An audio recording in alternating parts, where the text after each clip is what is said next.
दोस्तों, जिस तरीके से सहायक उर्दू अनुवादक की बहाली अपने बिहार के अंदर आती है, उसी तरीके से सेम हूबहू एक न्यू बहाली निकल कर सामने आ रही है, जिसमें कि सेम प्रोसेस है। लेकिन सहायक उर्दू अनुवादक में आपको मौलवी पास या फिर इंटर पास मांगा जा रहा था। लेकिन दोस्तों, इस बहाली के अंदर जो है आपको सिर्फ, या अगर आप मदरसा बोर्ड से फ़ुक़ानिया पास हैं तो इस फॉर्म को भर सकते हैं, या फिर अगर बिहार बोर्ड से मैट्रिक ही पास हैं तो आप इस फॉर्म को भर सकते हैं। आइए दोस्तों, इस बहाली से संबंधित आपको हम पूरी डिटेल्स विस्तार से बताएंगे कि फॉर्म कब से कब तक भरा जाएगा, फॉर्म जो है और ये बहाली जो है किस विभाग की है, कौन से डिपार्टमेंट की है, किस तरीके से आपको इसके अंदर कामकाज करना होगा, ठीक है, सरकारी है या फिर नहीं है वो भी आपको बताएंगे। और साथ ही फॉर्म भरने का शुरुआती डेट और लास्ट डेट, उम्र सीमा कितनी होनी चाहिए, सिलेक्शन प्रोसेस क्या है, वो पूरी डिटेल्स आपको बताते हैं। सबसे पहले आपको मैं बता दूं कि ये बहाली जो है सरकारी है या फिर नहीं, तो इसका जवाब है कि ये बिल्कुल सरकारी है, 100% गारंटी के साथ, ठीक है, ये चीज़ें क्लियर। उसके बाद दोस्तों, ये बहाली जो है, इस बहाली का क्या नाम है, तो यहाँ पर देखेंगे ये बहाली का नाम है कार्यालय परिचारी के पदों पर नियुक्ति हेतु आयोजित की जाने वाली प्रतियोगिता परीक्षा का विज्ञापन। दोस्तों, इस बहाली का नाम है कार्यालय परिचारी, ठीक है। विज्ञापन संख्या, पद का नाम वही कार्यालय परिचारी। उसके बाद दोस्तों आगे बढ़ेंगे तो यहाँ पर ऑनलाइन आवेदन प्रारंभ, यानी फॉर्म भरने की जो शुरुआती डेट है वो 25/8/2025 से स्टार्ट होगी और 26/9/2025 तक ये फॉर्म भरा जाएगा। उसके बाद दोस्तों देखिए, इसमें जो वेतन है लेवल 1 के अनुकूल मिलेगा। वेतन लेवल कितना होता है 1 वो भी बताएंगे। और न्यूनतम शैक्षणिक योग्यता, देखिए यहाँ पर ही योग्यता के बारे में बता दिया गया है कि कम से कम आपके पास दसम कहते हैं जो भी संस्कृत बोर्ड से पढ़ते हैं वो स्टूडेंट के लिए, मैट्रिक हो गया बिहार बोर्ड के लिए, अथवा किसी समकक्ष परीक्षा में उत्तीर्ण, तो अथवा किसी समकक्ष में आपका फ़ुक़ानिया आ जाता है तो आप भर सकते हैं। और सबसे अच्छी बात ये है कि इसके अंदर दोस्तों लड़का और लड़की भी फॉर्म भर सकता है और भर सकती है। लड़की के लिए स्पेशल इसके अंदर आरक्षण दिया है 35% का, याद रखिएगा। अब दोस्तों देखिए, यहाँ पर जो है विभागवार, कार्यालयवार रिक्त पदों की कोटिवार विवरणी निम्न रूपन है।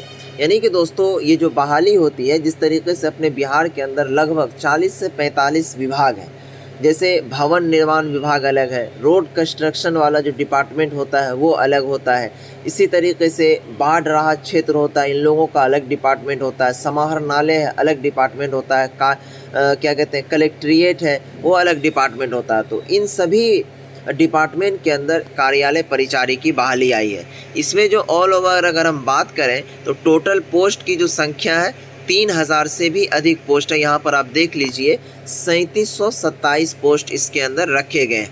अब देखिए, सबसे अच्छी बात यह है कि यहाँ देखिए नोट, कार्यालय परिचारी पद हेतु कुल 3727 पदों के लिए विज्ञापन प्रकाशित है, जिसमें से 35% क्षैतिज आरक्षण के तहत महिलाओं हेतु कुल 1216 पद सम्मिलित है। यानी कि दोस्तों 35% आरक्षित है सिर्फ लड़कियों के लिए। यहाँ पर ये चीज़ें क्लियर है। उसके बाद दोस्तों आपको मैं बताऊं इसमें उम्र सीमा कितनी होनी चाहिए, ठीक है।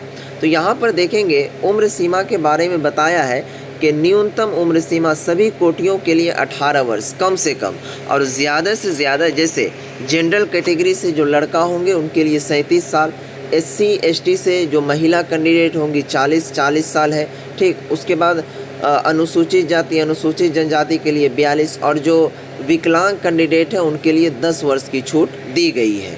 दोस्तों यहाँ पर आपको हम समझाते हैं कि इसके अंदर चयन की प्रक्रिया यानी कि सिलेक्शन प्रोसेस क्या होगा। तो यहाँ देखेंगे, कहता है कि बिहार कर्मचारी चयन आयोग द्वारा परीक्षा संचालन नियमावली 2010 के आलोक में 40,000 से अधिक अगर आवेदन प्राप्त होते हैं तब प्रारंभिक परीक्षा आयोजित की जाएगी। अगर 40,000 से अधिक आवेदन प्राप्त होने पर प्रारंभिक परीक्षा एक से अधिक चरणों में आयोजित की जा सकती है। विभिन्न चरणों में परीक्षा आयोजित किए जाने की स्थिति में परीक्षा परिणाम समानीकरण की प्रक्रिया अपनाते हुए तैयार की जाएगी।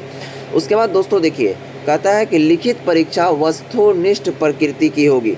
यानी कि ये जो मान लीजिए कि 40,000 फॉर्म अगर भरे जाते हैं तो इसमें 40,000 ही नहीं, समझिए लाखों फॉर्म भरे जाएंगे।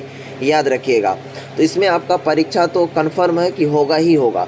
वस्तुनिष्ठ यानी कि दोस्तों आपका जो है ऑब्जेक्टिव बेस ये परीक्षा होगा, ये चीज़ें क्लियर।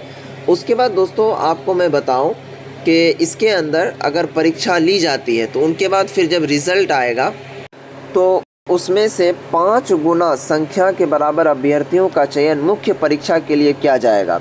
मुख्य परीक्षा हेतु अलग से विज्ञापन प्रकाशित की जाएगी। यानी कि दोस्तों अगर इसमें 40,000 से अधिक स्टूडेंट शामिल होते हैं और कन्फर्म है कि होगा ही होगा, तो उसमें से 5% लोगों को चयन किया जाएगा।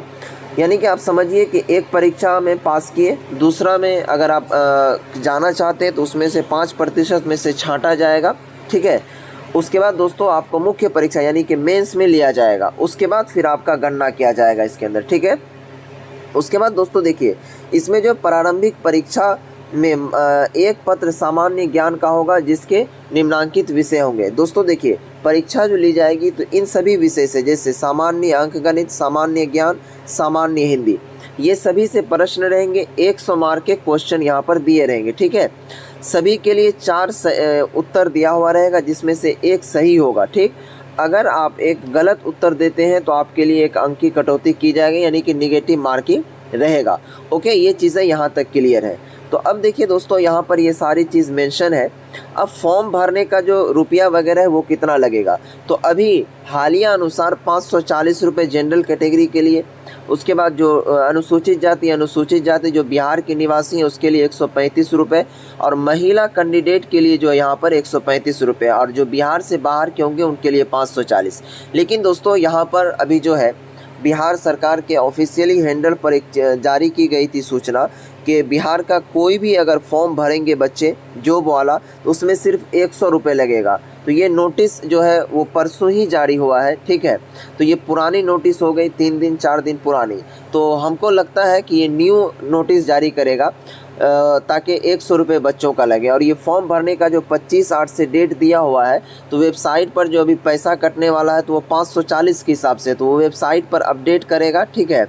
उसके बाद जाकर के, क्योंकि अगर अभी फॉर्म भरना स्टार्ट कर देगा तो 540 रुपये स्टूडेंट का कटने लगेगा।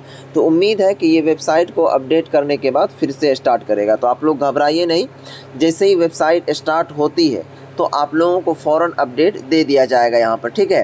क्योंकि दोस्तों ये जो बहाली है सेम हूबहू उसी तरीके से है, यानी कि मैं बता दूं कि सहायक उर्दू अनुवादक की तरह ही है। अब देखिए इसके अंदर जो है कार्यालय परिचारी में काम क्या करना होता है। जैसे मान लीजिए ये सभी ऑफिशियली वर्क है तो उसमें क्या होता है, कागज़ वगैरह का कामकाज होता है। और कार्यालय परिचारी का अक्सर काम ये होता है कि एक ही डिपार्टमेंट के अंदर कई रूम बने होते हैं, ठीक है, कई विभाग होते हैं।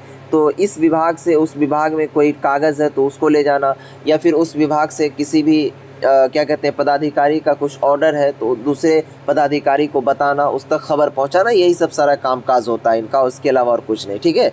और ये बहाली ज़बरदस्त है। सैलरी भी कम से कम आपका 18 से 20 हज़ार रुपये तो समझिए इस तरीके से होगा। और उसके बाद सारा चीज़ आपका EPF PF वगैरह जोड़ जाड़ के समझिए 25 के समथिंग आपका सैलरी चले जाएगा। बहुत अच्छी जॉब है। चैनल को सब्सक्राइब करके रखिए, जैसे ही वेबसाइट अपडेट करती है तो उसके बाद फिर आपको हम बता देंगे। बस आप लोग डॉक्यूमेंट को तैयार करके रखिए। तब तक के लिए बाय, खुदा हाफिज़।